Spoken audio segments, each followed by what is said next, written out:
Well. Here we are, folks. I see we got a couple of people here ready to watch. 3 people watching us. This is awesome.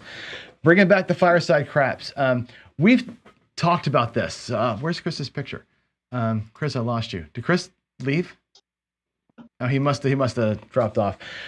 Anyway, Fireside Craps was a thing that I was doing for a while by myself, kind of, right? And it was cool doing a podcast. But the problem with the podcast was it felt very preachy.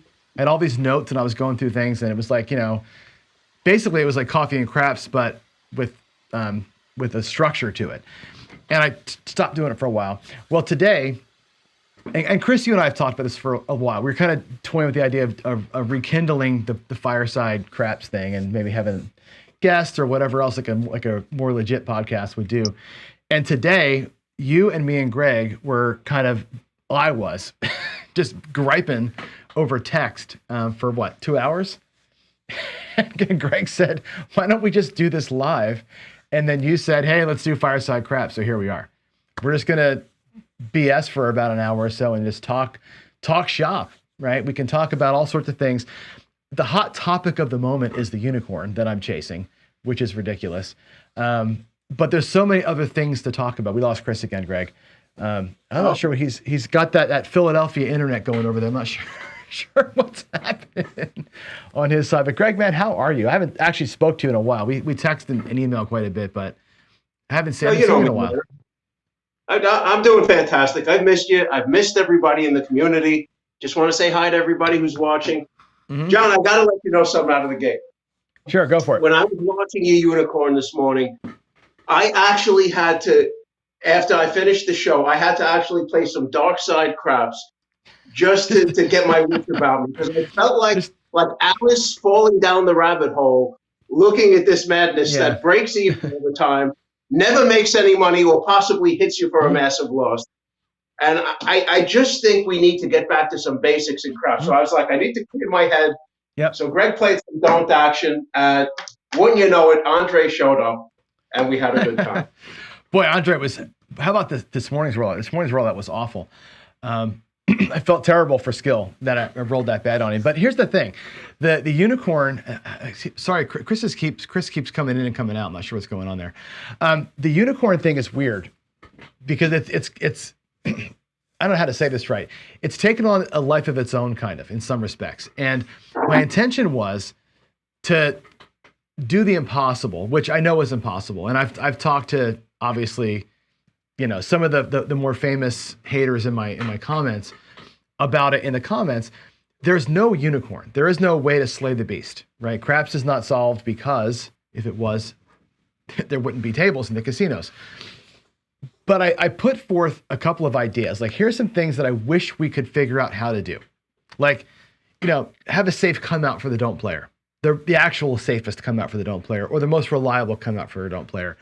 Follow that up with, I'd like to be, as a right side player, following that being said. And let's use the Storm as an example, right? Whatever your don't bet is. I want to be safe in the box for a couple of rolls. I don't want to be pure hybrid where I'm just, $100 against $100 and nobody ever wins kind of a thing. I'd like to have safety up there without a giant hole and then be out of it and move on and be right side at some point. That's always been the dream of the unicorn. And we know it's not attainable. And as I'm working with Chris from Sideshow Gamble and worked with Skill today, we've talked about it a number of times. There's no real answer to it.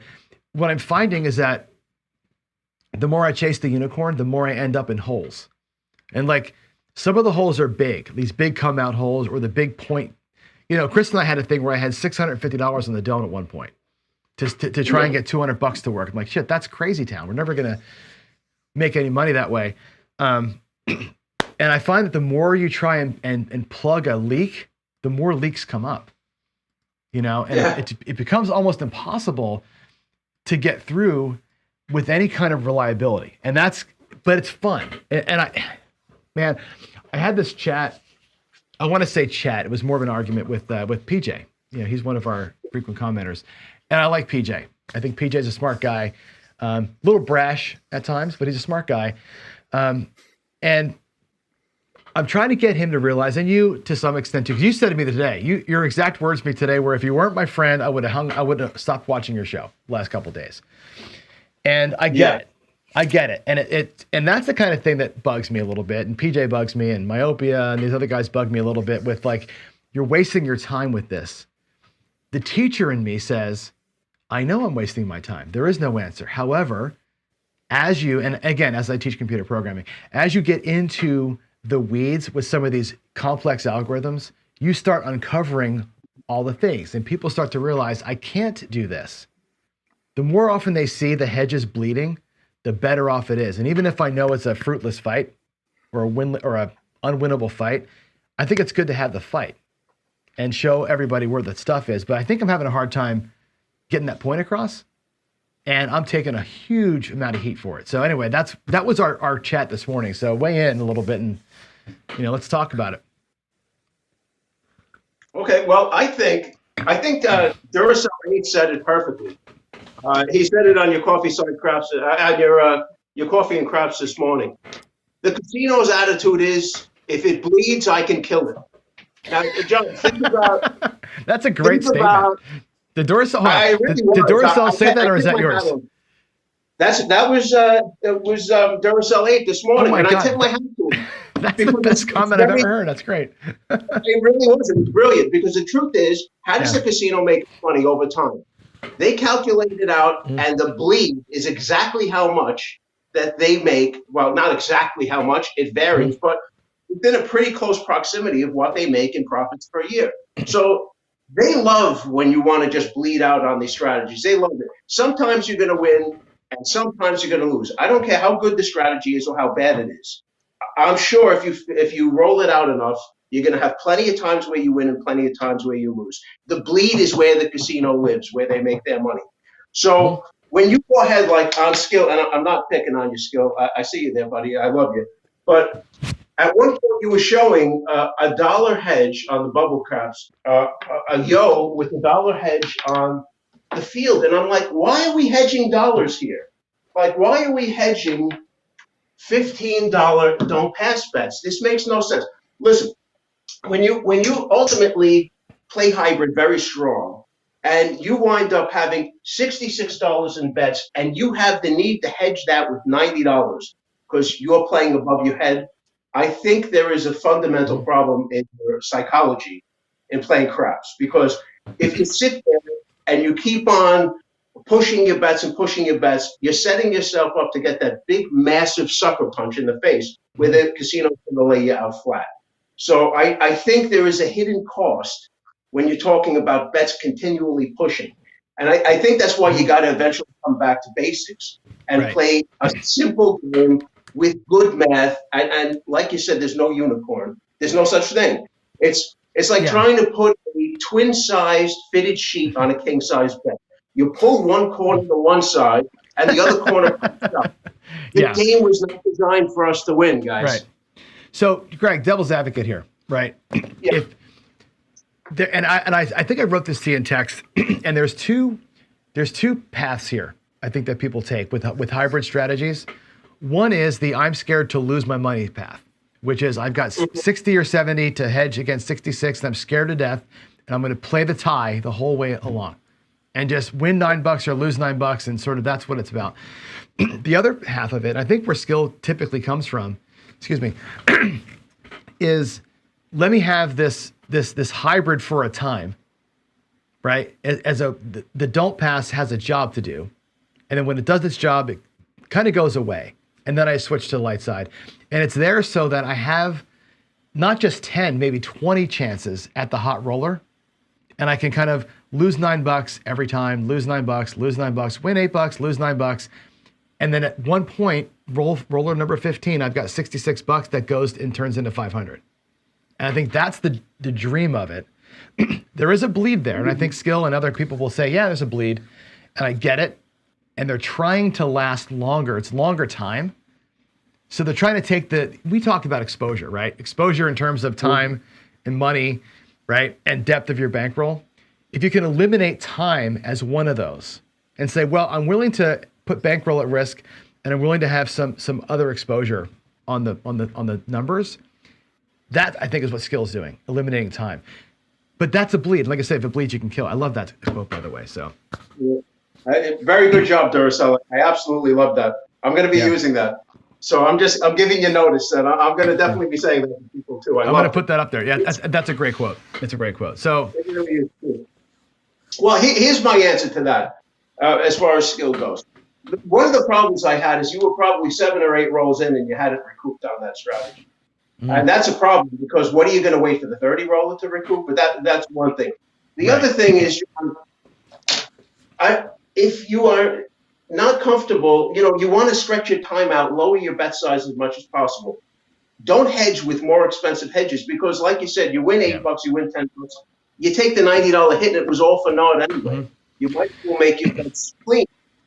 Right.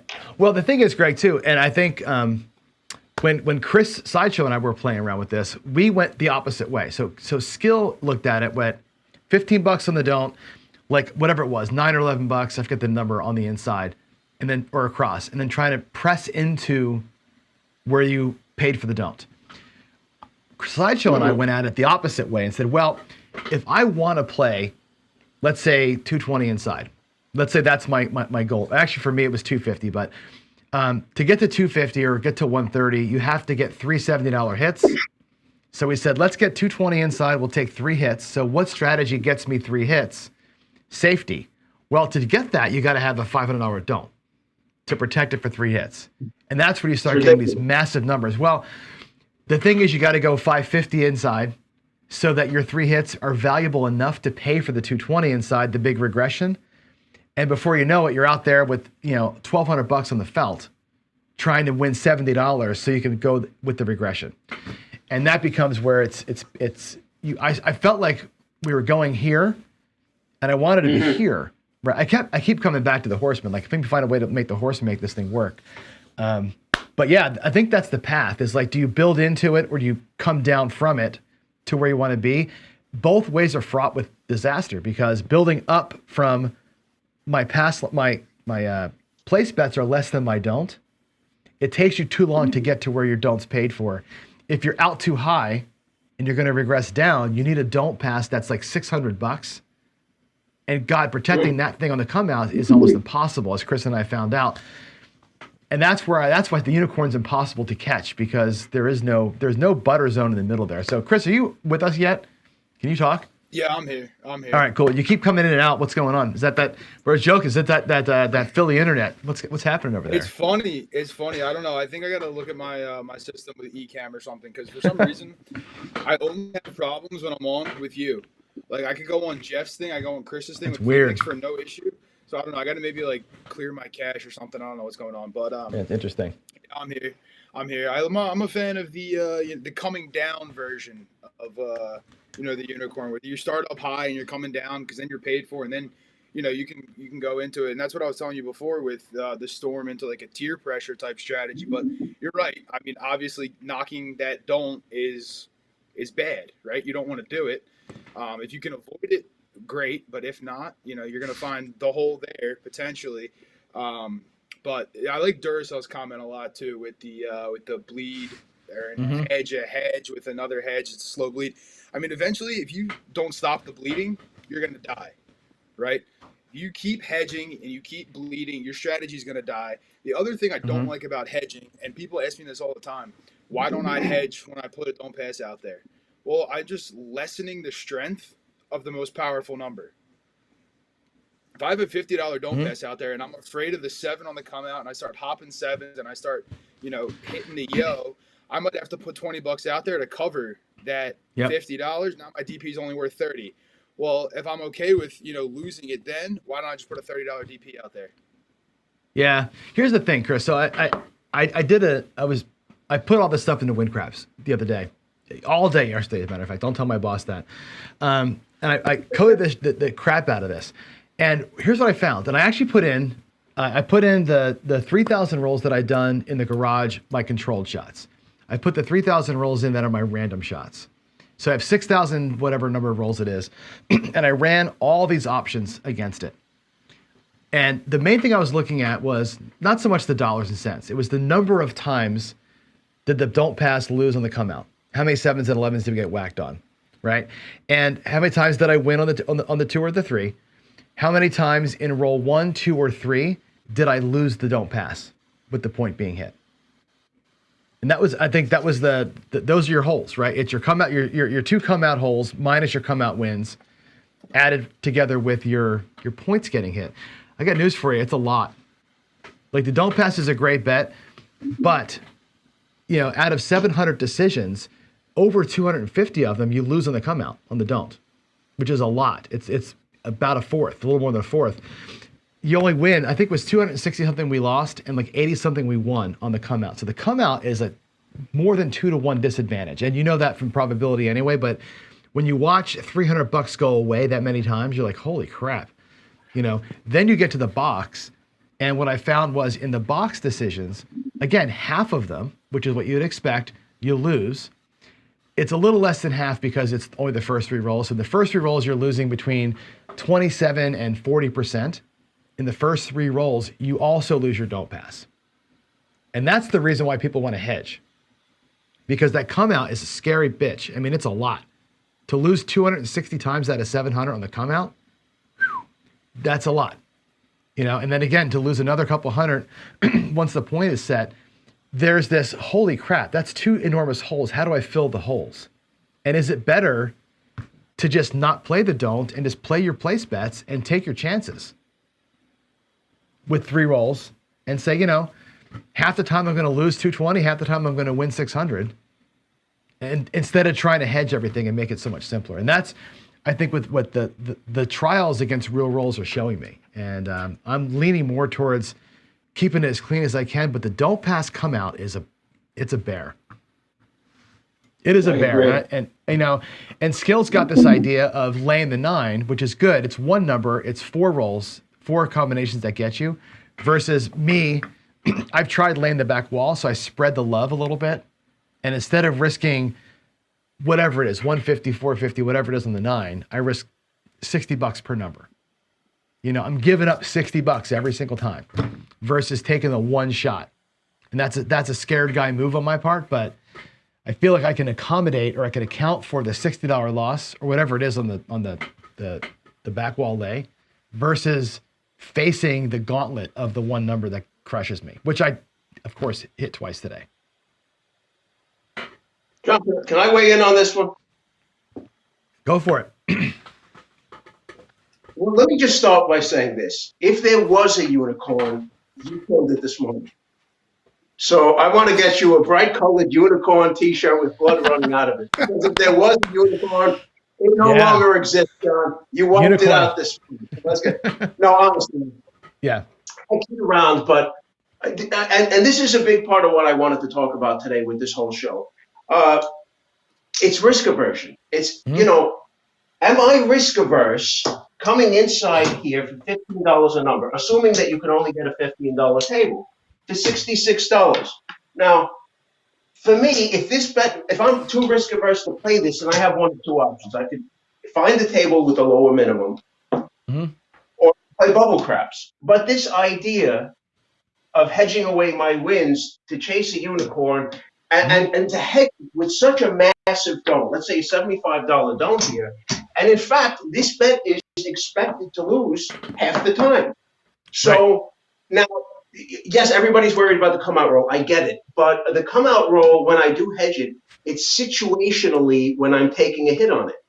But this bet is expected to lose half the time. The don't. Best bet on the craps table by itself. Hedged into some kind of catastrophe, the worst bet you're going to play, because you're going to have to take a bet. I would not usually play a $75 don't, but to get to where you need to get your hedge, I'm forced into this. It's either that or I'm forced into taking odds that are even more expensive, and I think this is a waste of time. I think what this turns into. I've worked that both ways, Greg. I've worked it flat and with odds, and actually the with odds is so much worse for you. Like $25 and 150 in odds is so much worse over time than is the $75 flat. But the $75 flat is so hard to get out. That's the problem. $75 flat bet's hard to get free, unless you got massive bankroll. When you do, after you fought the tide to get here, you get no profit on it. It makes no sense. So why not take the risk of the 66 and say, this is how I want the novice coming to the table. He wants to play, this is his idea. He wants to play 66 inside. Okay, you're going to play that. I want him to have 10 or 20 times this, and I want him to play it on a table that hopefully is doing what he wants it to do. And I want you to forget about the $75 you're going to put over here and lose half the time, because it's not going to help you. It's just another way to bleed out money to the casino. Now, I found hedge players. This is my own experience. Some of them, very serious hedge players, they're almost like agoraphobics. They're so scared to lose a dollar that there's two types of fear on a craps table. There's the good type, the type that tells you, don't put $2,000 out of a $5,000 bankroll for a bet. That's a good fear. That's touching a hot stove fear. You can have that fear. That fear will keep you from losing your bankroll time and time again. But there's the other fear that I'm hedging hedges. And guys, I'm telling you, it doesn't work. This is how the casino gets their money. They love you. They love you on this. You want to play into the casino fans, do it this way. If not, this is what I would suggest for the novice. Take the bets you want to play and say, what am I prepared to lose this hand? Yep. What am I prepared to lose overall? And a final recipe in this is, what am I prepared to walk with if I win? If you know these things, you'll have a plan. So I come in, I want to play 66 inside. This is my plan. Well, then, to me, and I'm conservative, I have to at least have 660 to get through 10 cycles of this, or probably double that, because I just like to have a lot of bankroll. You should not be having bets you can't afford on the table. So I just wanted to put that up. That's my thought. Okay. Chris, are you still here? I can't tell if Chris is live or not. I'm just intently listening to the master speak. Yep. No, yeah, I agree with what Greg said. And like, if you're ready to lose it, I mean, why not be aggressive and just go out there with the box hits? You get a 7, oh well, right? You just go out there, take your couple hits, and go. It's funny that you're mentioning all this. We got on the topic of hedging. I watched a guy yesterday on a roll to win table, $5 minimum, go do we don't with a field bet on the come out roll. Then he would put a deep DC out there. DC would travel. He would place the number that the DC was on, and I'm sitting here like, all right, yeah, it's the old Patrick system. Just multiple do we don'ts. But I was sitting there watching him go, and he ended up.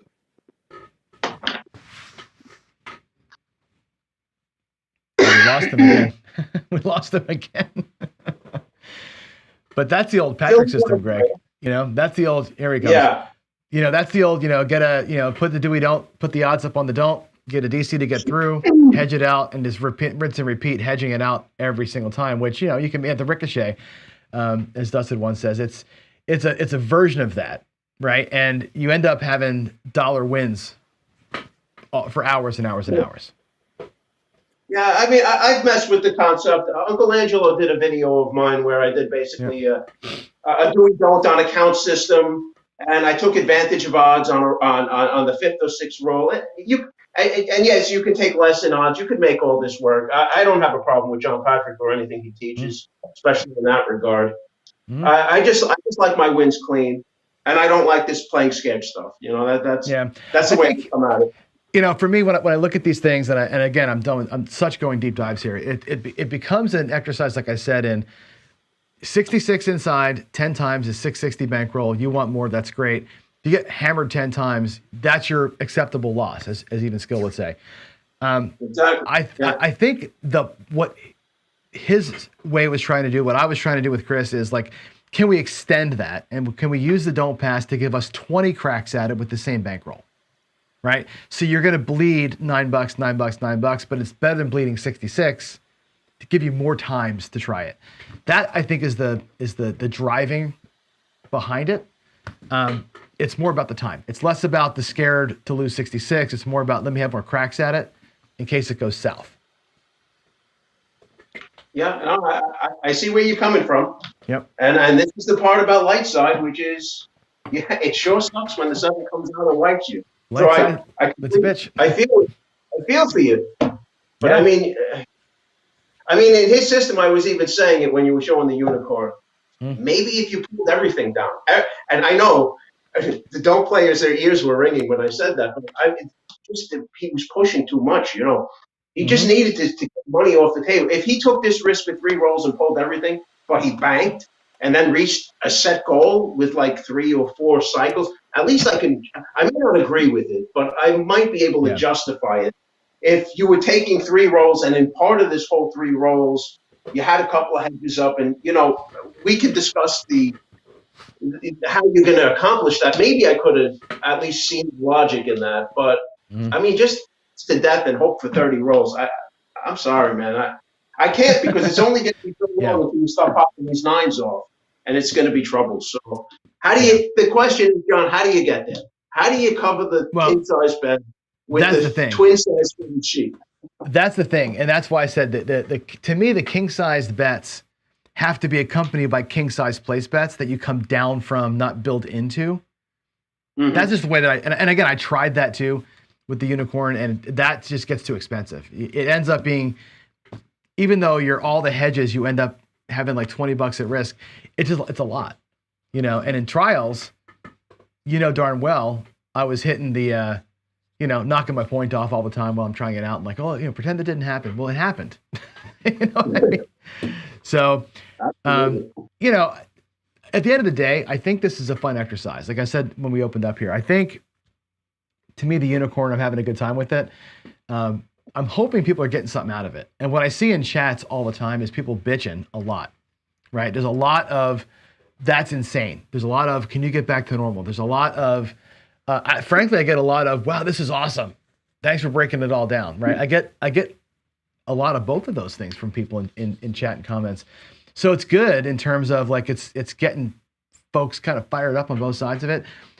I'm wondering now, and this is going to be a wind back to the beginning here, is it worth it? Not so much from a crap standpoint, right? From a crap standpoint, there's probably no perfect answer here. Is it worth it for us, for me as a provider, content provider, me as a instructor, to keep going down the road, right? Because there's this, and you've converted from a provider to a watcher now, right? And I know we've got people in chat here that I would love to have them weigh in on this too. Is it worth it to keep exploring it for the educational value, for the fun factor, right? Like every day becomes a Friday Follies light. Like, hey, let's try something else that's insane. Let's do this other thing. And, going down the roads, does it detract from what we're trying to do as a channel? And we were talking this morning about, the transition of Coffee and Craps from being John just being Teacher John, hardcore hour every day of just, Bible thumping everybody, right? With the world according to John, and let's do this. And I built up a good community and gained a lot of respect by doing that. Now it's more like, hey, let's bring on some guests. Let's talk. Let's have some fun. Let's do some competing ideas. Let's really embrace all the things and sort of make it like Good Morning America, right? And that's fun. And it's honestly, it's a lot less prep work for me as a human. But is it valuable? And do people even want that? Like, that's the thing I'm struggling with. And like the talk that you and I had this morning after the show was like, man, maybe this is not what we need to be doing. And Fireside Craps is a good time for us to talk about what's the direction that people want to be like walking with us in, right? And I say walking with us, I'm not leading anybody anywhere. It's like, we're walking this thing together, and where do we want to go? Well, John, if you want to hear my opinion on it, I think the community aspect, it's great. It's fantastic. I love it. But if you're going to roll something out crazy, you have to do something. I would have to, if it was my channel, I'd have to break it down before time. I'd have to let them know it was insane. If it was in fact insane, I would have to point out, we're doing this for fun. This is potentially dangerous. Know where you are. If you have questions, I'll answer them. You've already become the voice of reason and trust in the craps community. You're the standard bearer, and people come to you for solid advice. So it's a very hard line to walk for you. Well, so you have to do it. But I like the idea. I like the idea of. You ever watch the Frasier show when calling tossed salads and scrambled eggs? That's what you're going to get a lot of. And there's nothing wrong with tossed salads and scrambled eggs. But it has to be. If that's just what you're doing fun, it's opinion. Then I couldn't personally endorse it. If it was, you're showing something serious, and that's the time you get serious. It's like going to work, and it's like you're off on the weekend. Sure. You wear your suit during the week, but when the suit comes off, okay, it's Friday follies, and let's have it. I love so that. That was what I thought originally. So my original thought for things was, hey, let's have Friday Follies. Friday Follies is great. I love Friday Follies. It's always a fun time. I really just don't give a crap. Let's just do something stupid. I always wanted Mondays to kind of be, hey, let's bring somebody on and interview them on a Monday. And it's like non-topical, just whatever happens. And then you got a couple days in the middle there. And I'm like, well, I like to have a theme. It's the unicorn a couple of weeks here. I've done themes where it's all dark side theme, whatever it's going to be, and kind of carry that message through. And it's like, I want to make that fun, but I also don't want it to be so freaking serious all the time. Like, you know what I mean? I think if I'm too serious, then I'm too by the book and be conservative and manage your bankroll, and I'm just beating people to death. That's also not interesting. Right. And I agree. So that's where I'm like personally struggling, and that's, I think you were good counsel this morning over text and over email, because I struggle with this all the time. I've talked to almost everybody. I've talked to Duracell privately. I've talked to a lot of people privately. Like, hey, I probably look like I have it all together, but honestly, I struggle a lot behind the scenes. It's like, what do we do? Because you want to be, good educational value, relevant, fun, all that stuff. Mm-hmm. Well, everybody struggles on YouTube. We look so polished. Well, you do anyway. I never did, but you look polished. But I mean, it's a circus behind the camera. People don't know that, and you're trying to get a good show. True. And you're trying to have everything look right and come off just the right way, and it's a hard thing. And I think Waylon here in the chat, he made a good comment. He goes, we roll stuff out to learn from it. Sometimes crazy turns into something special. It does. And I also think there's something special about doing these failed rollouts. Like, I love trials, John. I told you. Yep. When I first met you, I told you I was rolling Monopoly dice, not very much unlike these, against the wall for 2 years. I didn't have craps near me. So whenever I wanted to do trials, I'd bang the dice against the wall, and I'd log in I had a ledger. I think a lot of value can come out of that too. So I think there's a lot of different value to be had. And you're certainly not going to please everybody all the time. Right. But I think it's about you don't want to. Clear lines in what you're doing. Mm-hmm. I don't want to please everybody all the time. It's impossible. Number one, you end up riding the fence too much if you try and please everybody. There's no, you got to have a little bit of this and a little bit of that. The thing that I struggle with is adding value, right? And that's where if I please you or not, I want to make sure I added value, right? And that's, I think, where a lot of us, all of us that have channels, probably struggle with that all the time, right? Adding value consistently is a tough thing, and I think sometimes these deep dives are fun and interesting and educational. Sometimes it's just folly, And if it's folly, is that okay? Or is it like, no, you got to get back to, get back to who you are, kind of a thing. And like I said, it's always a struggle. Whenever I change things up, I don't sleep because I think through it. Well, John, every channel struggles with its identity until you find your place. And I think on top of that, the whole craps community is evolving. We have a lot of informational stuff out, and we have a lot of savvy players who really don't want to learn basics on payouts and stuff. So as the audience matured and got better, we're heading in new directions, and I respect it. That you want to have a good time and enjoy this wonderful craps community. I mean, look here, John. How many people do you have in your chat right now? All these wonderful people who are so nice and with such great ideas, and so we all play together and love each other, and this is very special on the internet. I don't know if you know this. A lot of these YouTube are cesspools of cursing and animosity, and we managed to. I'm proud of this. I'm proud of this, and I want to see it go this way. So it's a natural thing to want to do these things the way you're saying it. I want to be a part of that myself. It's really hard, we talked about this on Craps Chat with Jeff the other night, and I was like, I've split myself into two pieces, right? I've got the pro crap side, which is like the videos that go on the pro craps channel are literally the way that I think. It's like my actual opinions, the way I actually play, strategies I would recommend that somebody else play. It's like the more hardcore stuff, and that's the John. This channel the Coffee and Craps show specifically, I've set up, and maybe Fireside Craps becomes this if we start doing this more often. I want to do this more often. Becomes more of a personality thing. It's like this is like who John is as a dude, and like we're all buds and we're all hanging out and we're having fun. And it's like if I say something stupid or I put a dumb strategy out or whatever it is, and you don't like it, it's like shouldn't really care. We're here to have coffee clutch time, right? I walk away from that's how I look at it, but I walk away from some of the shows and like, man, that was just kind of like I don't know, like walking the dog, like there was nothing there. You know what I mean? And I want to make sure that like I said, you as my friend and my spiritual counsel and my good just regular craps counsel. Like talk me off the ledge on some of that stuff, right? And it's that's what I need sometimes, right? Yeah, well, I mean, the whole thing's a learning process. I mean, I was doing it 2 years, and I was learning the whole time I was doing it. But I like the fireside chat thing. I love the humanity portion of this, the stories. You know how I love a good story, John.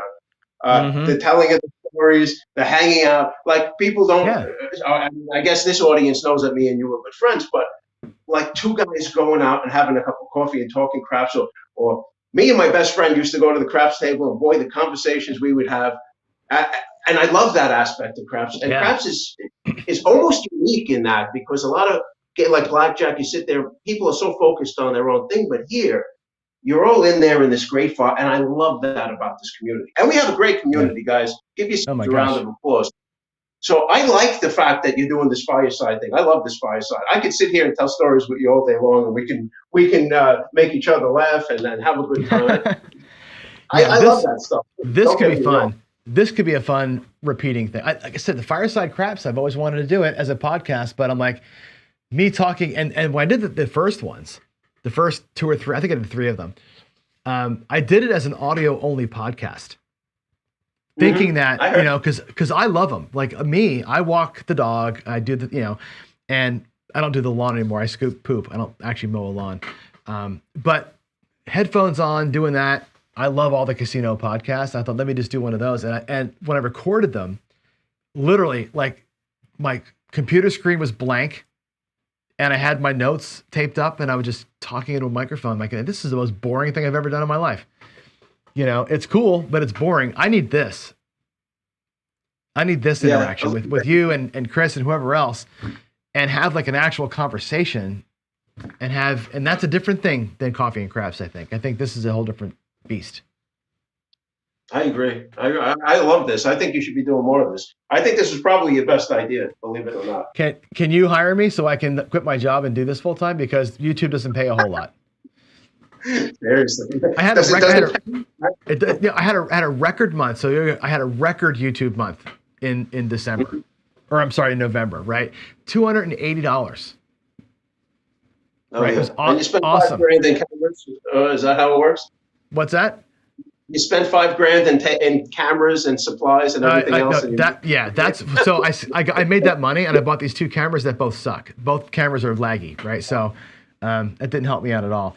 But yeah, you know, it's if there was any money in this at all, I would quit and do this full time and have all the shows and all. I want to do a show called Tales from the Dark Side. I'm trying to get you and Sean Darksider involved in that, and maybe get some Jacob time on that, and just talk Dark Side Craps and just like, you know, different vibe completely. I could do this all day if there was any damn money in it. You know what I mean? That's why I'm doing my daily paycheck show. Honestly, Greg, if I could take the $5K and win $500 every day, I would literally quit my job and do this. Play craps for 10 minutes in the morning, come back here and do like 6 shows a day. How much fun would that be? Nobody's YouTubing craps to make money unless they're selling. No. They're doing this because they love the game of craps, like you and me do. Yeah, that's the truth of the matter. I mean, it's times I go to sleep thinking strategy. You know, like that's how I really love this game. Whether I never see it or not, I love it. I never stop. Honest to God, Greg, I'm like you. My brain never turns off. Right? I'm a person that gets maybe 3 hours of sleep a night. On a good night, it's 4, but usually it's about 3 because I don't turn it off. And even though, and you can agree with this, right? Even though we know the game is not solved, right? You're a DP with odds all day, all night. You know, when I'm playing the dark side, I have a slightly different approach than you do, but it's still basically a flat. I'm a flat don't better, but I press on my don't bets like a lot of people don't like. And I've got my ways of playing the right side, and I got a bunch of come pass line strategy. That's it. I don't play a lot of complex stuff. I have like 4 ways that I typically go out there with. But I still like to think about all the different things that you can do. You know what I mean? Like I still can't turn it off, even though I know I'm playing my 4 or 5 ways forever. And whatever, I win most of the time, That's the love of the game, but when you're going to go with real money, what you're going to do. I respect that. I love having these trials of this crazy stuff. Like, but I know I'm not going to actually go and play on some of this stuff real money. I mean, right. I want to play a low volatility game because my point is, John, I'm going to go to the casino and I want to be able to survive a storm. If a storm comes, I want to be able to survive it so I can play crap some more and find that sweet spot to hit the goal. I can't do that if I put 3/4 of my bankroll on one bet and lose. So, right. For me, the whole thing with the don't has always been a play, and it doesn't have to be don't get me wrong. But playing a low volatility game with a decent house edge that's not going to absolutely cripple you.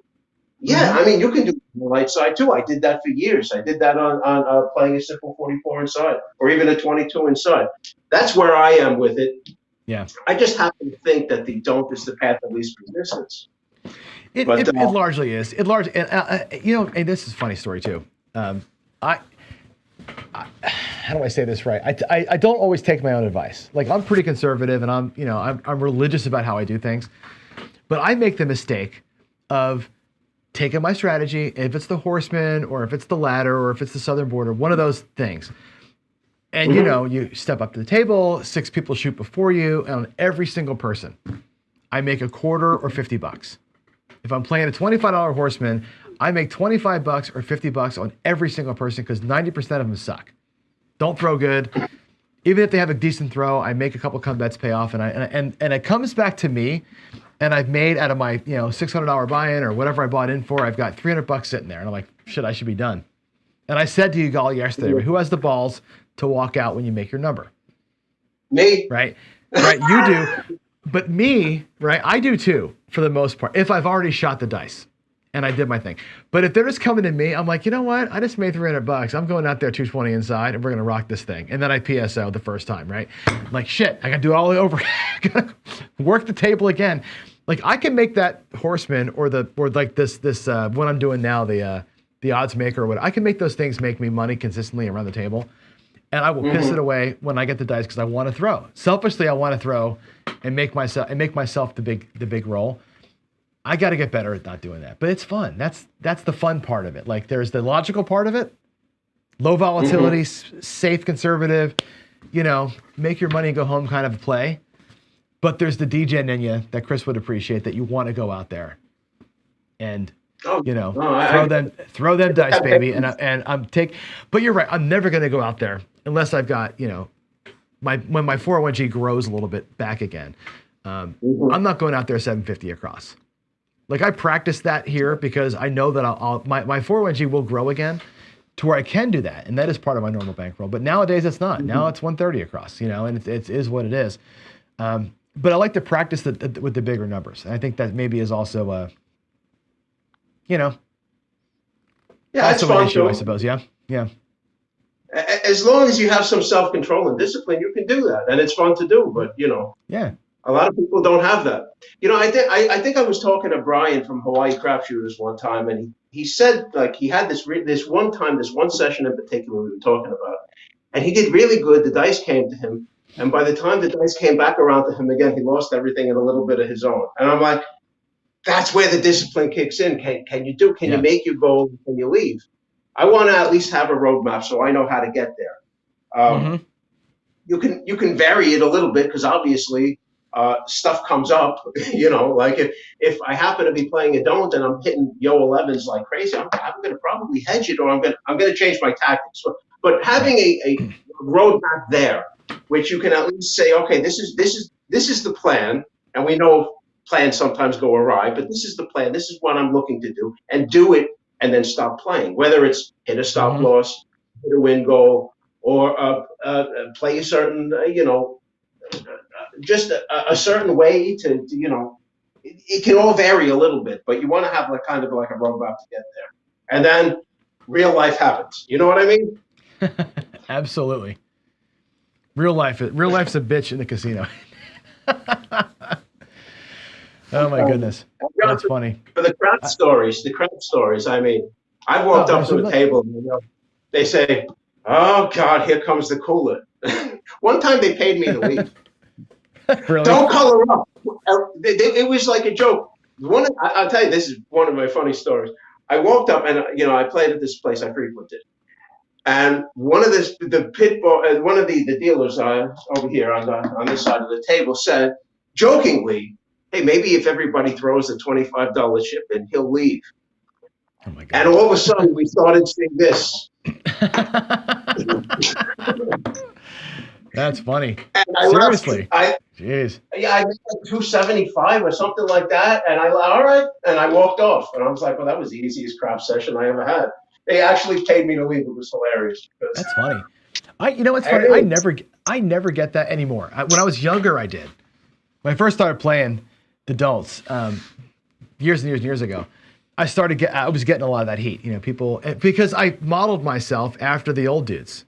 Right, you all know what I'm talking about. You get the old guys in the hook, smoking stogies, which you can't do anymore, but smoking their cigars. Yeah. And I remember one of the guys, and you had a mentor, your whale, right? I had a couple of mentors that I would meet in AC all the time.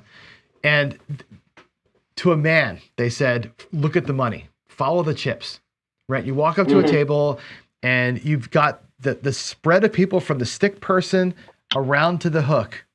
It's red chips to green chips to black chips almost all the time. Right, and the guys that are hiding back by the dealer in the hook with all the black chips or all the green chips at the $3 tables, they're all don't players, and they're all back there, and they all look miserable. They all stink like hell because they're smoking their cigars and they're drinking their whiskey, and they're just miserable SOBs, right? But they're winning all the money. They're the guys that have all the money, and I'm like, so he said to me, follow the money. Like that's a good thing in life anyway, right? Politics, everything else. Follow the money. So gravitate towards those dudes and stand back by them. And that's where I learned, and I come up with the Southern Border strategy. That's where that came from, was staying with those guys and watching how that rhythm happened. Like, oh my God, this is where the secret is, Everybody else is high-fiving for a minute and they're leaving away pissed off. And these guys are still here hours later making money. But you catch a lot of heat. You get a lot of the eye rolls, and you get a lot of the, people giving you crap and paying you to leave, I guess. I never had I'd be the biggest jerk in the world. If I get somebody to pay me to leave, I'd be the biggest asshole at the table. Frankly, I think the thing is, I walked up and the table had just had its like first pass and like, I don't know how, like 10 or 15 rolls, and they wanted to keep it going. So, I mean, it was a joke. I laughed it off. I said, "You're kidding me? I'm gonna make a $200 goal without even cashing in my money." We got out of it. Shit, that is so awesome. That's awesome. You know what? That's a great story. I don't get it anymore. It's like I play my way, and I guess it's because I'm old and funny looking. I don't know. People just like don't give me any grief, no matter where I stand. And I guess it's because I do go right side on myself, and people know that I have it in me, I guess, but I don't ever get any heat anymore. We talk about it a lot of times. People are always griping about people. I never see it.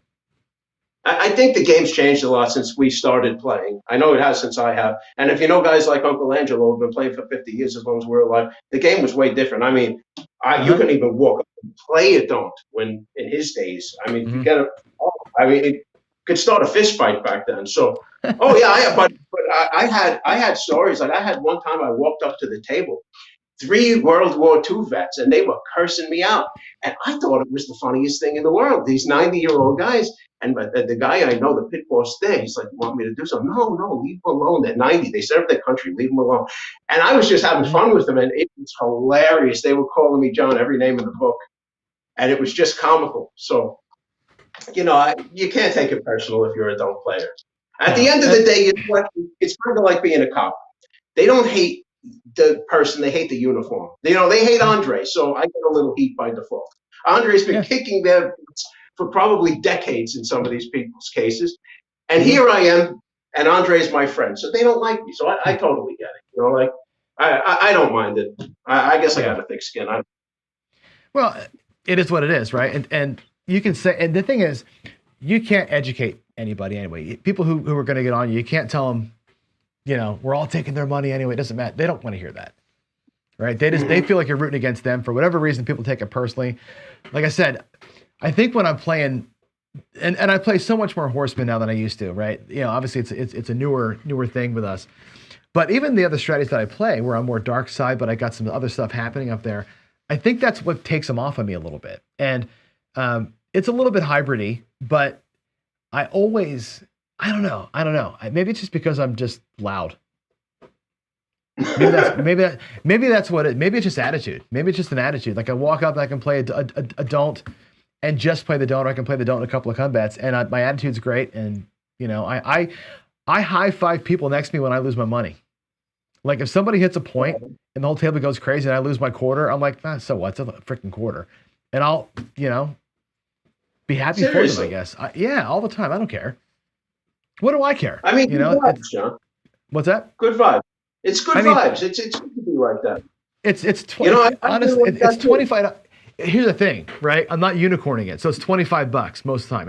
When I play the Horseman, it's 25 and three $10 combats, right? So if I lose a quarter, so freaking what? Most of the time, a combat or two pays, the don't pass is covered, and I let it ride out. And if they hit a point of 4 and somebody's got the hard 4 and the all table goes crazy, cool, great. Yeah, that's awesome. Take my quarter, and so what? Yeah, you can't win every bet. You know, like no. You know, sometimes it's if I have a bad day at the table, if I have a bad session, I see somebody else doing well at the table, I wish them well, because honestly, everybody loses sometimes and everybody does well sometimes. If they lost every time on the boxes, every single time, obviously they would stop playing them. I mean, you have to win some of the time. And I look at it very healthy like that. I'm not happy I lost, but I'm not unhappy that they won, if that makes any sense at all. That's the thing. No, it makes total sense. We always say this, right? Give me the don't, right? Let my don't pass bet get through, please. Like save your 7 for later.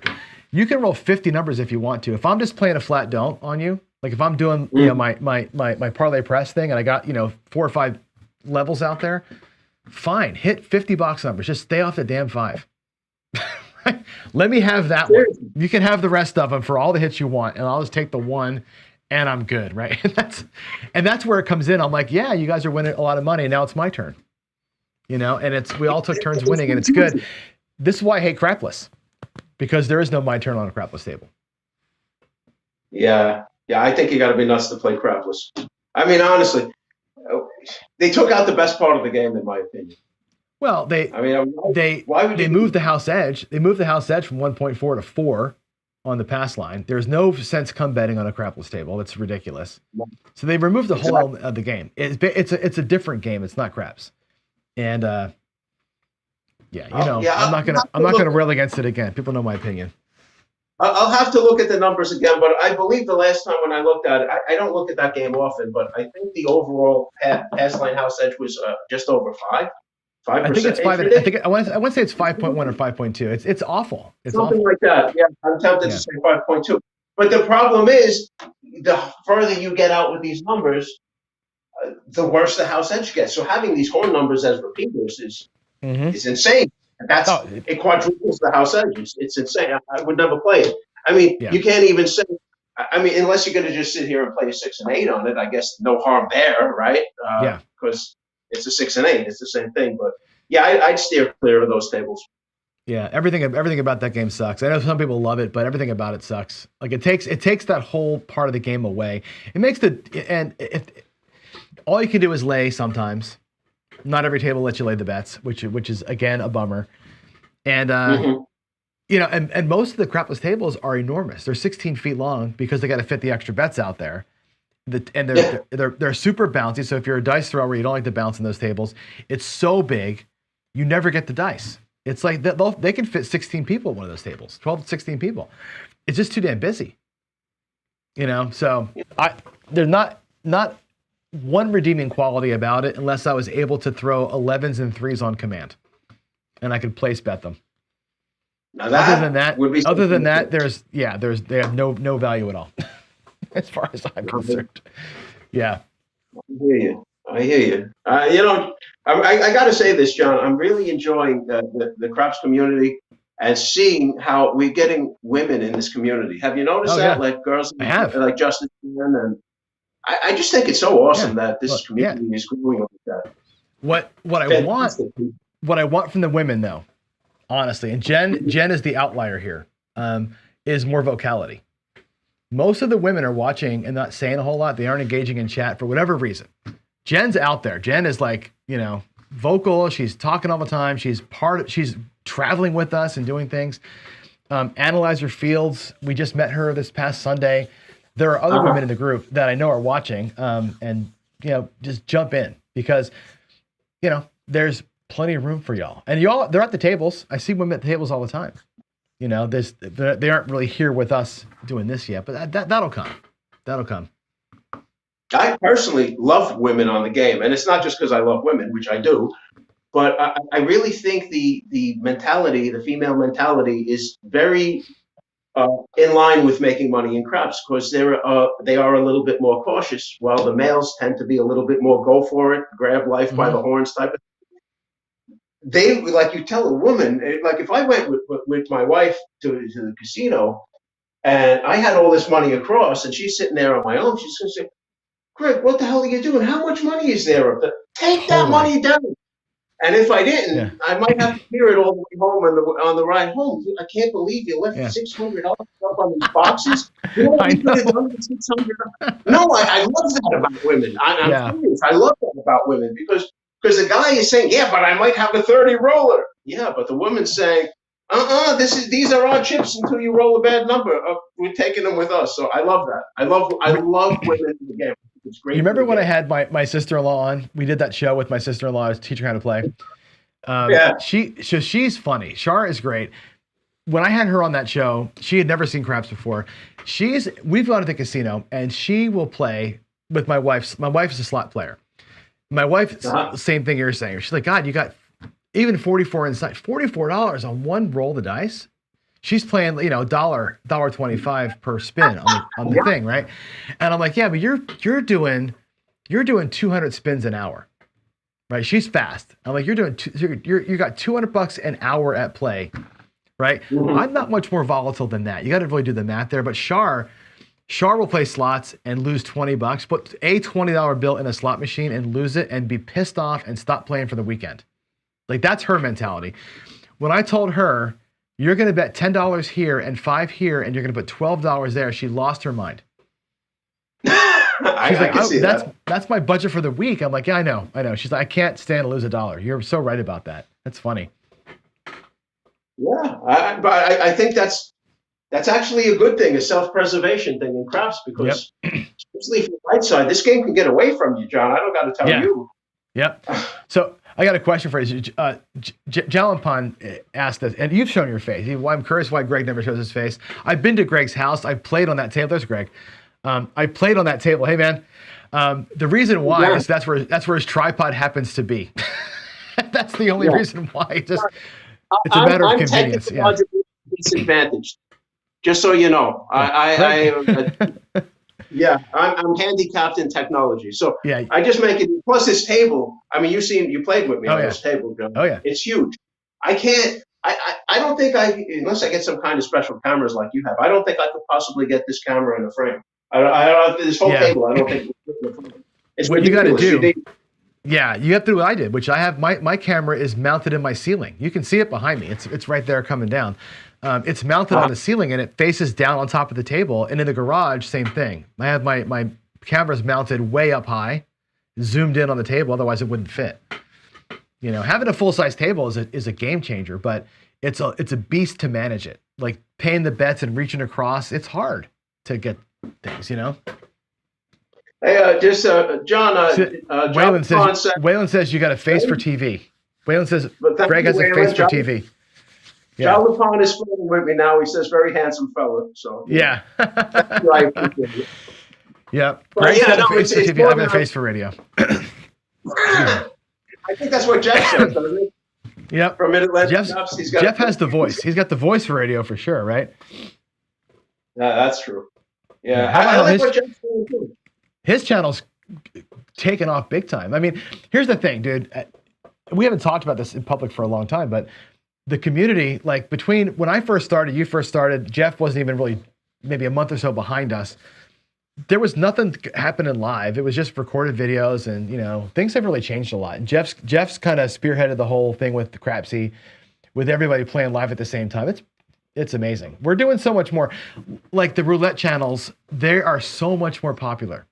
Roulette channels all have like 30,000 subscribers on them, right? But there's no community like this. There's not like what we're doing. I think we outnumber them. I think we just are tight compared to the roulette crowd. Yeah, I mean, I guess it's also harder to get a roulette rig too to play with. You know, they're expensive. Real roulette wheels. Yeah, a full. I've looked into it because I was going to do some roulette stuff here, but a full size wheel is about $3,000 for a good one. You know, for the crappy ones you get for $500-600, but they aren't the same. They aren't the same as the real one. So it's a lot, and you know, there's no don't pass on a roulette table, so you can't hedge your bets. Yeah, I mean, I guess it's fun to play it, but there's not much else you can really. It's just the luck of the numbers that come out. It's completely random. Well, kind of like this game, but it's different. It's different. I mean, there's only so much new you can do with this thing. We have 30 different craps YouTubers making 30 different types of strategies with different ideologies. Yeah, it really, there's so much more to do on a craps table. It's just, I think it's the best game I've seen. And there's a lot to talk about. What I find on my channel, Greg, and you probably notice the same thing. When you're rolling, it doesn't matter what you're rolling. Actually, put money out there. Put some bet out there. It doesn't matter what it is. Put a 6 and 8 out there. And let's talk about this bet right now, because we can talk about this bet all day long, because right now the puck's off. Right? Yep. Are you working or not? Like, there's a thing to talk about. Like, that roulette doesn't have this in it. Right now, are you working it or not? On the come out roll? Probably not. I never work on the come out. Okay. So unless something like an under. Right. And so Victor would say you're nuts. Right. Victor Del Muro, who is Oasis Fix, says you're crazy, because 84% of the rolls on the come out are box numbers. Right. When you take all the other stuff out of there, you're actually in good shape there. But the fear of the 7 says don't work the come out. And we can have a conversation about that for the next hour. And that's why craps is so great, because on roulette, it's like, don't ever bet the 15 and 15 and the, you know, that's the thing. We don't have that kind of relationship. That's why it's so fun. For me, this is not working on the come out roll is not to have your bets conflicting with the pass line. I mean, that's the whole reason people don't do it. But if you're not betting the pass line, and you're right, if you have a $25 pass line bet, then no, you don't work the come out. If you don't have a line bet, why wouldn't you work the come out? That's the question. Well, you just don't. We don't know when the 7's going to come. So for me, it's all about consistency. If I do it consistently, I'm not going to second guess myself. So I've made the conscious decision that I don't work the come out roll unless it's special circumstances, like a strategy requires it. So this way, I'm not guessing. Oh, I'm going to work this time. Oh, I'm not going to work that time. Usually, when you pick the wrong way. So for me, it's all about consistency. We know that X amount of 6s and 8s are going to happen. What we don't know is when they're going to happen. So, you know, it's going to work out for you to work it. There's going to be times it doesn't. So, yeah, my whole thing is stay consistent and have a plan. That's why I would do it. I don't find fault in what Victor said per se. But if he's jumping around because he's afraid he's going to lose a chip, well, then I think maybe you need to re-examine. Well, Victor's not that guy. Victor's a pass line with odds guy, right? So in Victor's case, this is where I would say to him, so and that's a hedge. Think about it, right? If you have a $25 pass line, and in your case, you have more 36 and 8, but let's say you had 14 and 14, or 12 and 12 rather, and you're completely hedged there, working the come out does you no good. You are fighting yourself in that case, versus not having a pass line, letting those two bets sing by themselves. You know, it's an interesting thing to think about, you know? And it's like me, when I'm with a don't, I oftentimes work the don't with the field on the come out. Yeah. Because I love double dipping on the horn numbers, and I love it when a 4, 9, or 10 become the point, and I get paid as the point gets set, and half my don't pass is covered by that. That actually, oftentimes my don't pass is worth $35 for a quarter bet, and I look at it like that, and that's what no other game has. Baccarat has none of this kind of strategy to it. Baccarat is just how much are you betting next, right? It's so interesting, and that's why I think this game is absolutely. It's why the community is taken off. I think because there's lots to talk about, and it's cool. So. Well, let me throw a counterpoint for Victor, just if you happen to talk to him. Sure, go for it. I talk to him all the time.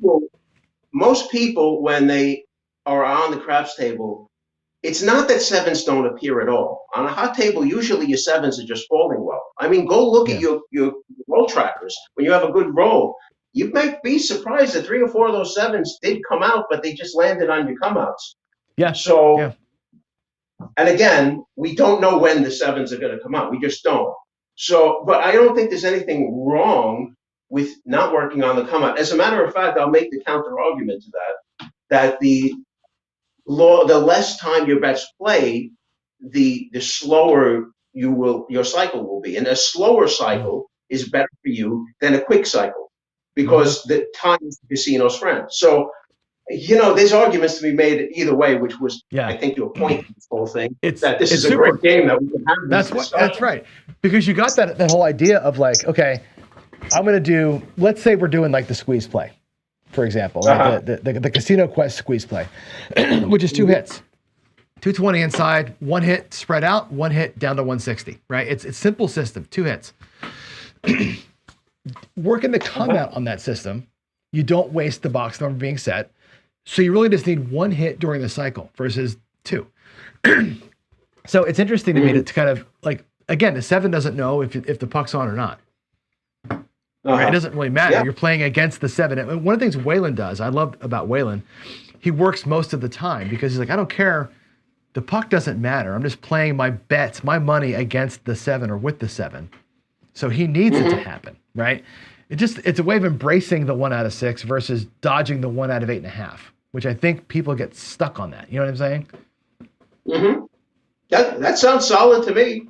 At least my thing is if you're rational about it and you're consistent, I can totally see where he's coming from with that. I totally. I see the logic, which is great. He's a different animal, right? Waylon's a different breed. He's playing with bankroll as the hammer, period. Yeah. Like he's just going to bludgeon that table to death with his money, and it will work out for him the way that he plays it, which most of us don't do that, which is why we make these, we wrestle with, do you work the come out or not? He doesn't care because the ladder doesn't care. The ladder just is playing with the flow of the rolls and doesn't care about the puck most of the time. It's an interesting dichotomy, I think. It's cool. It is, absolutely. I mean, there's so many ways to approach this game, like you said. I mean, me personally, like if you want to talk about Waylon's style, I would never play the amounts of money he plays. I don't care if I won the Powerball for $1 billion tomorrow. I don't like putting 50 across. I just don't. And I don't like parlaying bets and pressing bets to the moon. I'm not comfortable. It's not my happy place. So my ideology of how I make money in craps is different than his. Not to say right or wrong, per se. It's just different. And that's what I love about this game. It's exactly what you're alluding to, John. Yeah, it's hits all the marks, doesn't it? It does. It's a great game with a great community. Yeah. Well, it's good.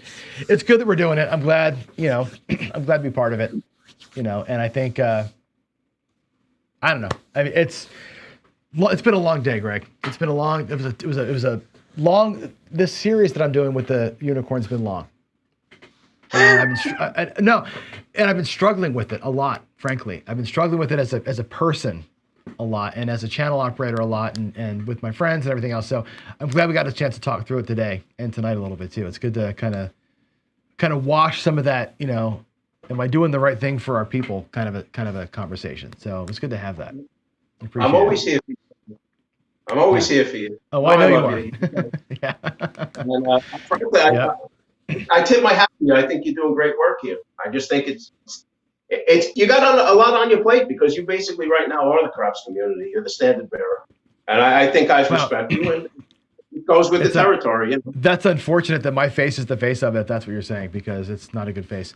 Now there's a lot. You know what? Actually, you got that. I appreciate you saying that, but I think there's way more to it than that. There's a lot of people doing a lot of great stuff, and it's a good community. And I just want to make sure, like I said, my talk with you this morning and the talk in the earlier part of the show was making sure that I am still serving well what we need to be talking about, making sure that we're still on point and that we're adding value. I never want to not add value, and I feel like if I'm chasing ridiculous things in a non-educational way, then I'm not adding value. If it's purely entertainment, then there's value in that, but there's not a lot of value in that. And I don't want to cross that bridge completely into pure entertainment versus what I'm kind of into. So I have a question here from Jalampan again. He says, have you guys seen anyone in your years of experience playing craps who undoubtedly defied probabilities, a dice setter that showed absolute influence on the dice? That's a good question. I'll let you take that one, Greg. You go first, and I'll follow you up. No, I haven't. I really haven't. I haven't seen anything exceptional that could not be explained away by random luck. I myself have a video. I still have it. I shot it after I took my channel down that I hit the fire button. It's hard. I've never done it with live money. All 6 of the box numbers. It's extremely hard to do mathematically. It's ridiculous odds, but I did it. So I've seen people roll 30, 35 shots. It's happened. And luckily, I didn't dig my heels in and play don't against them. I took a little inside action, and I said, let's see what happens. Maybe the guy's gonna, and it turns out that they did. So, I don't think people see. Here's the thing, John. And this is really important. I think a lot of people try to do 2 things. They try to dig their heels in and do what they set their mind on doing it, and that's all they're going to do, regardless of what happens on the table. Those guys often meet up with life and get their heads handed to them. I don't like to do that. So I'm willing to change strategies and pivot. So if I see a roll like that I can get some of it. Now, I'm not going to go berserk on that roll either, but, I'm not going to beat a dead horse either. If the don't isn't working for me, I'm going to change up. I'm going to do something. If something means color, and I color my chips and I leave, that's fine. If something means I play a little safe light side, I got $2,000 here, John.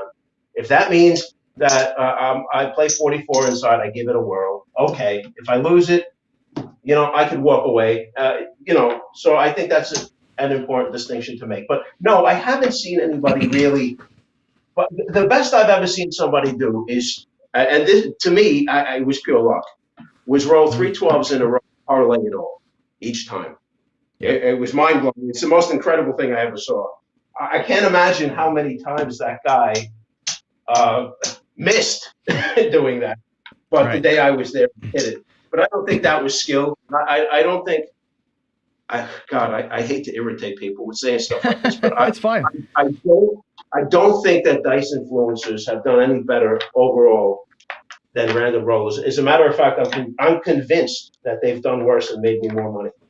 I've seen. I know here's that, and that answers the question. I use that point all the time. It's like if I've seen somebody do awful at it, like worse than they should, I've always said if I can suck at it, I can be better at it. That's why I'm pursuing it. But I've never seen anybody just destroy a table before. I have seen people that I know to be practiced shooters do really well consistently over a weekend. I've seen them rock it pretty hard. Not 60, and I'll use myself as an example. Just this month ago, right? I had a streak where I had probably 7 or 8 times I had the dice where I was 15 plus. 7 straight times. Always 15 rolls or more. And am I a great controlled shooter? No. Was I in a good groove that day? Yep. Do I believe that I was doing something to make that happen? I'd like to think so. Can't prove it. But it sure felt like I was throwing really soft and they were doing what I wanted and it was great and I was inside the box the whole time. Whatever. I've seen other people do really, really well, but I've never seen somebody pinpoint. I've never seen somebody say, I'm going to throw for a 6 and get a 6. I've never seen that. I don't think I've ever seen anybody claim that they can do that. The Near Dominator impossible. claims he can do it. Dominator claims he can do it. I don't believe that they can. I believe that people can get into a pocket. I believe that you can definitely throw in a way that you can get into a pocket and stay there. Do you know what the pocket's going to be? Do you know can you adjust the pocket from the 8, 9, 10 to the 4, 5, 6? No, I don't think you can. Mm-hmm. But I think you can definitely hold the dice the same way, throw them the same way, and end up in the same spot.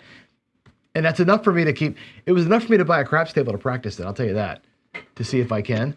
And how are you doing with all that? I'm curious. I'm actually, you know, I mean, I'm doing really good. Really So right now, what I'm doing with it is I'm setting the dice the same way. I'm using the same set for every throw. I'm 1 full percentage point below expectation on the 7, a full percentage below. Matter of fact, my come out 7s are 14.9% or something like that, and they should be 16.67. So my come out 7s are very low over the course of 3,000 rolls. So it's not like it's insignificant data. And I'm also over 3% in face control, which is 3.7% in face control, which is good. It's not, you know, I'm not going to go bet the farm on the inside, but I am moving the needle a little bit. Even Shackelford looked at my numbers and goes, "Yeah, you moved the needle a little bit." Like he was actually like confirmed it. Not that I'm moving the needle, like I said, to where I would mortgage the house to put a bet on myself. Like he said, you know, 60 rolls out of 3,000 is where you've moved the needle. It's like, it's a tiny percentage. It isn't like it's, you know, amazing, but it's fun. And like I've said to everybody else, we had this conversation over YouTube today. It's belief versus fact kind of a thing. I always, you know me, I hate to say I'm an athlete because God, that brings people to King Dice, but right. But honestly, Really? I feel like and I tell PJ Strong this all the time too, right? If I throw in the towel and say, screw it, dice control is bullshit, and I'm just going to bet the pass line at max odds and just treat the craps table like a slot machine, then I've given up on the game. You know what I mean? So to me, the pursuit of, is there a better way to unicorn this thing out? Is there a better way to throw? To me, it's that pursuit, even though it may be running in mud and I may drown trying it. It's a driver for me to kind of keep me interested and not just throwing it away. Otherwise, like I said to him all the time, just go bet black on roulette. Or go play Baccarat. Baccarat's got a lower house edge anyway. Go play Baccarat. Go bet the banker every time and get your 1.2% house edge and have no fun. You may as well do that as bet the pass line. You know what I mean? And that's why I bought the table to practice, because I don't want to just throw it in. You know, I wouldn't give up on my kid. If my kid started doing drugs, right, and was making bad decisions, I wouldn't kick her out of the house. Right? I wouldn't give up on my kids, because if you ain't trying, you're giving up. And I feel like craps is the same way. I'm never going to stop trying to think about a new bet. I'm never going to stop trying to throw the dice better, because I want to be invested in it and not just be a passive player. Does that make sense? It does, but let me make a couple of points here for you, John. Go for it. Yep. With the dice influencer, especially, I believe, like you, should be trying to get better at the game. Just like you said. For me, getting better at the game is controlling the things I can control. I can control my bankroll. I can control my discipline. I cannot control what these things do any one roll of the die. I can't do it. I don't even try. You certainly don't. That's different. So I don't try. What I try to do is sharpen my game, my play style, the things I can control. I can control how long I stay, when I leave. I can control my temperament at the table. Meaning, am I getting crazy? Am I gonna go pull an AZ and load up because I see a hard 4 and I'm $1,000 down? So like I take $2,000 chips and I put it down as that stuff I can control. I can control my bankroll. I can't control specifically what the dice do. And the other part where dice influencers, I think, get in trouble with this. Now, I'm not going to say that they're right or wrong or anything else. I'm not going to bash them. What I'm going to say is they take a set of information that they gleaned and they attach value to this. Like, I did this and that happened as a result. And sometimes it's a false premise. Like, it's not always true what they think they did, right or wrong. And you just had a guy, Victor, on your show, and he's hyper-analyzing, and you get into the apophenia of it, where you got all this information in overload, and you're trying to process it, and you're processing meaning information at some point, because maybe you threw perfectly this time, but the dice just happened to roll a 7. You know, like the why, the causality, what you're attaching to it. I think that can be a problem, John, and I think dice influencers fall into this. Maybe the guy threw perfectly the last 10 times in a row, but son of a gun, he hit a 7 anyway. You know, like this whole, and following trends. You can follow trends until you're mad, and you're looking at for shapes in the clouds, and there's no shapes in the clouds. It's just random. You know, like this is the other side of it that I think you can drive yourself nuts with this too. So I approach it differently than you do, but I respect what you're trying to do as well. So, you know, well, I'm also not trying to I'm not trying to sell a book, right? Or make anybody buy in. I'm just trying to get better. That's how I look at it, right? And if I can consistently do a little better, then fine. You know, that's all I care about. Like, honest to God, when I'm playing the wedge or I'm playing, you know, the storm, I just want to make sure I get those 2 rolls. Like, I just want to get the 2. I want to make sure I feel safe for 2 rolls. That's all I want to do. So if it's $5,000 for a table and 3 hours a day of practice to get 2 rolls every time I get the dice, I'm happy. That's it. If I can put that tiny bit of influence out there, I would be like super stoked, and that would be it, right? Duracell says don't ever prove it because they would take the craps tables out. That's funny. And Ken, I didn't see Ken. Ken, man, how you doing? Ken's here. Said perfectly said, Greg, which is great. Yep. And I think you're a voice of reason on this. That there are some people that are complete haters on the DI crowd. It's, again, I said to you today, it's religiosity versus agnosticism. That fight doesn't need to be a fight. It just needs to be like we can coexist. You know what I mean? There's nothing that I'm doing as a dice influencer that's hurting you other than costing you 15 extra seconds or 30 seconds extra if I'm terrible at it at the table. And frankly, you should be thanking me for that, because the more time you're at the table, the more rolls you get, the worse off you're going to be. So in that respect, you should be hugging the dice controllers for taking so long. That's it. Well, you know, Duracell, I have the prettiest throw you've ever seen. When I throw the chopper, by the way, you've seen it, Greg. People that play at the casino with me are going, what did you just do with the dice? Like when I throw that thing, it's beautiful. It doesn't always work, but it sure as hell looks nice in the air. And people are like, whoa, that was awesome. You know, do you enjoy that 3 that I just threw? But yeah, it does make everyone, my throw is an ooh and ah kind of a throw. It doesn't always work, but it looks fantastic in the air. It's one of those things. So you gotta lose it. Yeah. You know, I did play on this topic though. I did play with a guy. I'm not going to say who it is, but I played with a guy who's a known DI dude, and watching him throw the dice the way that you're supposed to throw that, like I never could do the par toss because of lots of reasons. But when I watched a guy who really was good at it throw it perfectly, it is kind of a thing of beauty. Even if you think it's bullshit, it is so cool looking. Like when somebody does it right, you're like, wow, that's a work of art. When you see them in the air and it just happens like it's supposed to happen, it's really kind of cool. Like people can do amazing things. I'll never stop believing in people. Did you ever see the guy, Greg, that jumped out of an airplane without a parachute into a net? I did not see that. No. Oh my God. That's so. You all. Here's your tip of the day. We're gonna I have to get dinner here at some point, but here's your tip of the day. Go YouTube skydive without a parachute. And there's a guy that jumped out of a plane at 20,000 feet and landed in a net that's the size of a football field, big old net, right? But he hit the net from 20,000 feet up, like guided himself with his little suit and hit a net and didn't die. And I think if somebody can do that, I can throw a 9 every once in a while. That's how I'm looking at it. So I'm hoping, you know what I'm saying? Jeez. Well, John, you are the unicorn killer. I just want to say it. Oh, dude, I felt so bad for Skill today because it was like a Skill. We're good friends. We talk all the time, and again, I'm hunting it down. Is there a way to get past the come out and do all the things? And frick, if I didn't hit that 9 on the come out roll and then whack the don't on the very next roll, and then it was a disaster.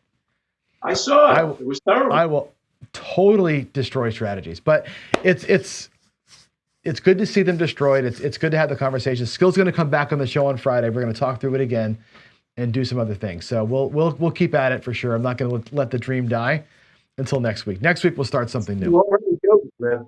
You already Yep. killed that unicorn. Here's an interesting thought for you dice influencers before you go to think about. Yep.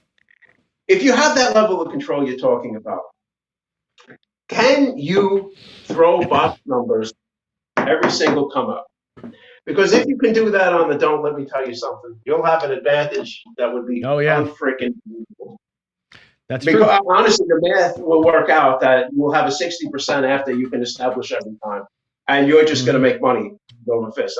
I mean, honestly, nobody Greg, ever approaches- if you did that, if you could guarantee a box, because people always give the dice influencers crap, like, hey, if you get so good, throw a 7.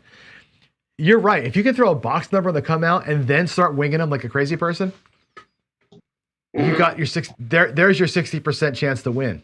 That's beating the house. Yeah, That's interesting. Well, That's a my funny point- way to look at it. The flip side of that is great. my point is, people say, "Oh yeah, if I could roll 10 rolls steadily every time, I can beat it." Nonsense. If you could roll one roll without a 7 every time, the house is defeated. I don't know. Nobody could do it. George from CY, as much as I respect his technique, is flawless, and he puts the time in. And I've seen, and he's seen me. I've been on his channel, and he's had sessions where he's rolled more PSOs than me, and it's not his fault. It's just the nature of the game. So if you could roll one roll, if you could dice control, I guarantee you, one roll, you could make money on this. You can break the game. So I don't know. I think this whole subject of dice control is in the area where it can't be proven or disproven. I would love somebody to get, and I don't have a side, I don't have a dog in this fight, Joe. I would love to see somebody either prove it or disprove it 100%. I don't think anybody can do that, but I would love to see that, because that would actually, for me, be game changing. Yeah, people say it like Duracell said this too. Like, I hope you don't prove it. Like, I've had people say to me, stop your experiment. Hope you don't prove it. Hope you don't get any better and stop filming yourself. Like, I've had people literally write me that email, Greg. And I get why. To me, it's, I think I'm just a weirdo. I really do. I think I'm just nuts, because I love talking religion with people all day long. All my crazy Seattle friends and I'll talk religion with them all day long, right? All my buds out here. I'll talk politics with people all day long. I'll dive into the things that I know are uncomfortable. Number one, because it's fun to debate the uncomfortable things. I really like it when there's no answer to it. Like you said today, you're not going to know God is real until you look him in the face at the end of your days, right? That's when you're going to know. Like my wife says this all the time. She's like, this is going to sound terrible, so don't judge me. She's like, when her mom passed away, she said she's kind of lucky because she knows now. That was her comment.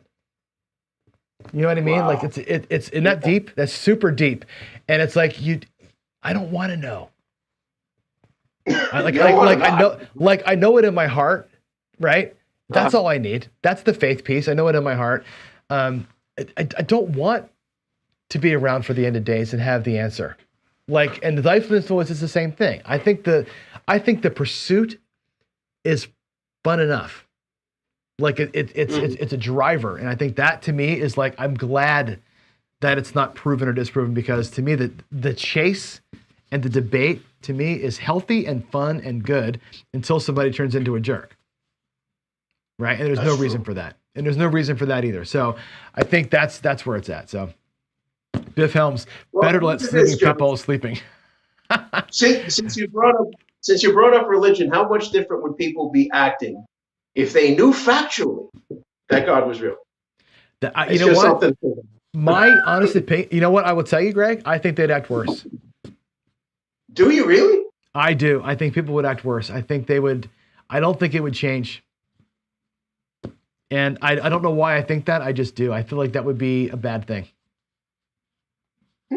Interesting point of view. Yeah. I would think they want to face off with the big guy. He's angry, yeah, I think people would make. I think they would make an actual choice then. I think right now people are like riding the fence. I think what would happen if God presented himself, I think people would make a choice. They'd be forced to get off the fence, and I think a lot of people would choose the wrong side of the fence. I really believe that, and embrace the dark side and do their thing. And that's just how I see it, which is unfortunate. Wow. But I think that's and I think maybe I just don't trust the nature of humanity as much as a lot of people do. I love my people. I love humans, but I think that humans, given a choice, will invariably not make a great choice, even when presented with fact. So look at us talking about religion on a crap show. Maybe it's time to go. I haven't had one drink yet. Maybe it's time for me to get some dinner. No, before you go, we should talk about the meaning of life. We should talk about the meaning of life before you go. The meaning of life is 42, isn't it? Isn't that what the answer is? 42? No, I'll tell you the meaning of life right here, right now. Let's go. Let's go for it. The meaning of life, very simple, is to love each other here as you would in a perfect place that is heaven. So in the face of all this adversity is to express perfect divine love towards one another. And I'm big on this because I love my people. Yeah, I always tell my people on my channel that I love them, and I do. But it's to express that in a place. It's like shining the light of God, the love of God, which is a bright light in a very dark place. And that's what we're in, a dark place. So now if you can reach that level of love to humanity, if you're brother and sister and each other, then I think you figured out the meaning of life in this place that is not very kind. So there you go, the meaning of life. If you were in I couldn't agree with you anymore. I mean, think about how lucky we are as a species to get to be connected to other people and other beings in our species. Animals don't have that. Some have connections, but they aren't like us. Think about how lucky we are that God's given us the ability to connect and love each other. It's ridiculous, just awesome. Right? It is awesome, and you got to be appreciative of that. So whether or not dice control is real doesn't freaking matter, right? What matters is all what we're talking about. So there it is. Absolutely. What a great way to end the show. Huh? That is the mic drop. That's the mic drop, Greg. Thank you for that. I really, yeah, there you go. Drop the stick. That's awesome. Way to end the show. Dude, you are so awesome. You're my favorite. Thanks. Yeah. Same here. I think the world of you. Yeah, I want to thank everybody who joined us today because it was great to see you all again. Yeah. Yeah, definitely so. All right. Love y'all. I'll see you in the morning. I'm going to go out there and win some more money tomorrow morning in the garage. It's going to be 26 degrees tomorrow, by the way, in my garage. We're getting a cold snap. So don't expect much, but I'll be out there shivering for you all. So y'all have a great night. Thanks, Greg, for doing this, and more Fireside Craps to come. We have to do this show a lot more often because it's a fun show, and I think we need to get more guests, more things, and this is what it's all about. So, Greg, thanks again. I'll see you later, man. All right, guys. Love you all. See you later. Bye, all.